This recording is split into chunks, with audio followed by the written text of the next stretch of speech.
हम्म, आइए आज जानते हैं प्रपोजिशन के बारे में। प्रपोजिशन वह शब्द होता है जो किसी नाउन या प्रोनाउन से पूर्व प्रयुक्त होकर के किसी अन्य नाउन या प्रोनाउन से उसका संबंध दर्शाता है। यहाँ पर प्रपोजिशन के बारे में हम जानेंगे कि किस तरह से आप पहचानेंगे कि प्रपोजिशन कैसे हमें ढूंढना है। हमारा दिया हुआ जो वाक्य है, जैसे यहाँ पर Dushyant is in the reading room, तो इसमें इन जो शब्द आया है वो हमारा प्रपोजिशन है। इसी तरह से Renu is going to Kota, यहाँ पर टू जो शब्द आया है कोटा से पहले, वो हमारा दिया हुआ प्रपोजिशन है। अब जानते हैं प्रपोजिशन जो है कितने प्रकार के होते हैं।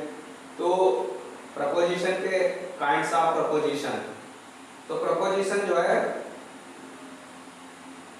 सबसे पहले हम जानेंगे सिंपल प्रपोजिशन के बारे में। सिंपल प्रपोजिशन क्या होता है? एक से सिलेबल में बोले जाने वाले प्रपोजिशन, जैसे कि एट है, बाई है, फ्रॉम है, ऑफ है, ऑन है, इन है, ये सब जो है सिंपल प्रपोजिशन कहलाते हैं। जैसे the pen is on the table, यहाँ पर ऑन जो शब्द आया है वो प्रपोजिशन है। I am going to him, यहाँ पर टू जो आया है वो प्रपोजिशन है। और she was in the room, यहाँ पर इन जो आया है वो हमारा साधारण प्रपोजिशन है। क्या होता है इस साधारण प्रपोजिशन में? ऑन का प्रयोग कब करते हैं? जैसे कोई भी वस्तु, यानी मेज के ऊपर अगर ये पेन रख दिया है तो ऑन मीन्स पर, टेबल पर है तो वहां पर ऑन प्रपोजिशन आप लगाएंगे। कोई वस्तु अगर किसी वस्तु के अंदर होती है तो वहां पर इनका प्रयोग किया जाता है। अगर कोई वस्तु गति से किसी चीज के अंदर जाती है तो वहां पर इनटू का प्रयोग किया जाता है। जैसे the monkey jumped into the pond, बंदर जो है वो तालाब में कूदा, तो यहाँ पर जो है इनटू का प्रयोग होगा, ना कि इनका, क्योंकि जिस चीज में क्रिया हो जाती, गति हो जाती है, वो गतिशील के लिए हम इनटू का प्रयोग करते हैं। फ्रॉम, अगर कोई मतलब बाहर से आया है, जैसे मोहन केम फ्रॉम मार्केट, बाजार से आया है तो वहां पर फ्रॉम का प्रयोग करेंगे।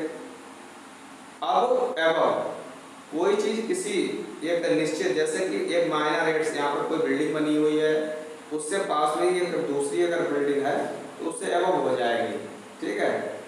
और किसी को पार करके अगर हमें निकलना है तो एक क्रॉस का प्रयोग करते हैं। और इसी तरह से काकी के लिए आता है तो ऑफ का प्रयोग करते हैं। किसी छोटे गांव के लिए अगर हमें प्रयोग करना है तो एट का प्रयोग करते हैं। तो ये हमारे साधारण जो प्रपोजिशन होते हैं वो इस तरह से प्रयोग होते हैं। इसके बाद में क्या है? इसके बाद में हमारा आता है कि डबल प्रपोजिशन। डबल प्रपोजिशन क्या होते हैं? डबल प्रपोजिशन जो है दो सिंपल प्रपोजिशन मिलकर के एक प्रपोजिशन का काम करते हैं, वो डबल प्रपोजिशन कहलाते हैं। जैसे into, onto, from, from behind, from with, in, etc। मतलब ये शब्द जो है दोनों क्या है? इनका दो दो जो हमारे प्रपोजिशन हैं उनका कॉम्बिनेशन हो गया, दोनों को मिलकर के एक प्रपोजिशन बना दिया गया। इसके बाद में आता है हमारा तीसरा कंपाउंड प्रपोजिशन। कंपाउंड प्रपोजिशन कैसे होते हैं?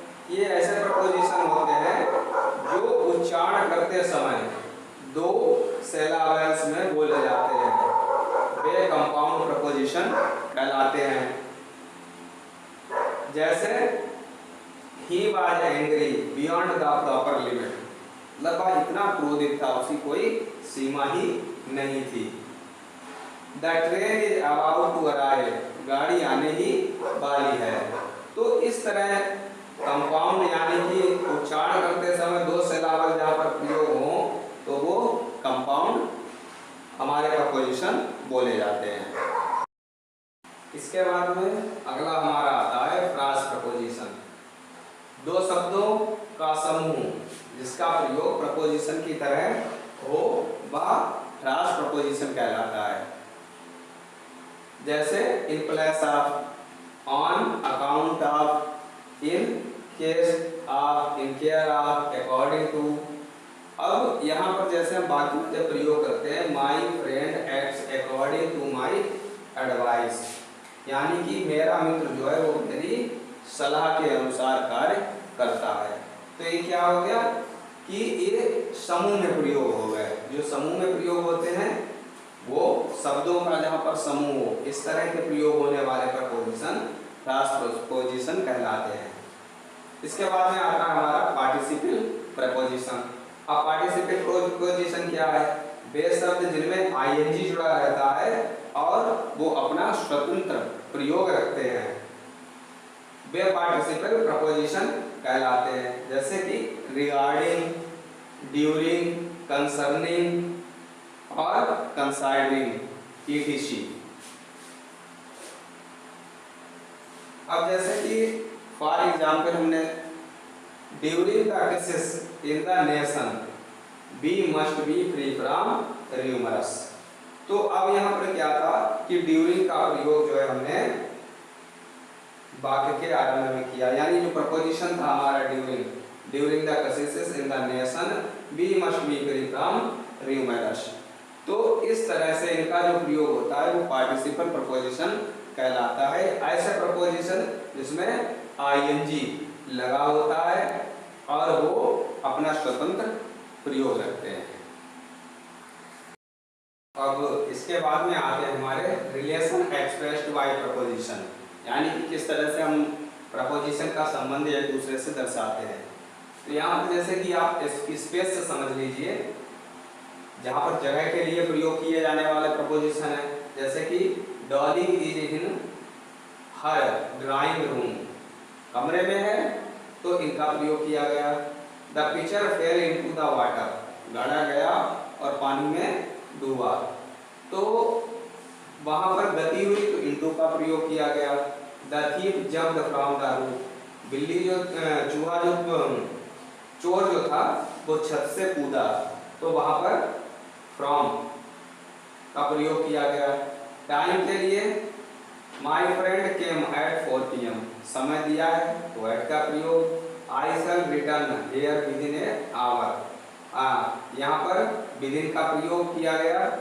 इसी तरह से तरीका वाले जो वाक्य हैं हमारे, जैसे ही ओवरकेम डिफिकल्टीज विद करेज, तो यहाँ पर ही ओवरकेम डिफिकल्टीज विद करेज मतलब वो साहस के साथ हमारे कठिनाइयों में खड़ा रहता है, तो यहाँ पर विद का प्रयोग किया गया है। काज आर पर्पस, कारण या उद्देश्य दर्शाना है। जैसे Jawaharlal Nehru fought for the freedom of India, Jawaharlal Nehru Bharat को स्वतंत्रता के लिए लड़े। इंस्ट्रूमेंट और एजेंसी, किसी उपकरण का अगर प्रयोग किया गया है, गन है, चाकू है, तो उसके साथ में आप विद का प्रयोग करते हैं। जैसे he killed his enemy with a gun, उसने अपने शत्रु को बंदूक से मार दिया। मीजर और रेट, मात्रा या कीमत अगर दर्शाई गई हो तो वहां पर एट का प्रयोग किया जाता है। जैसे कि grapes are being sold at 20 rupees kilo, अंगूर जो है वो 20 रुपए किलो बेचे गए। तो इस तरह से जो है हम जो हमारे रिलेशन शो हो रहे हैं प्रपोजिशन में, ये साधारण तौर से, तो इस तरह से हम उनका परिवर्तन कर सकते हैं, अर्थात उनको हम बनाते समय इन प्रपोजिशन का प्रयोग कर सकते हैं।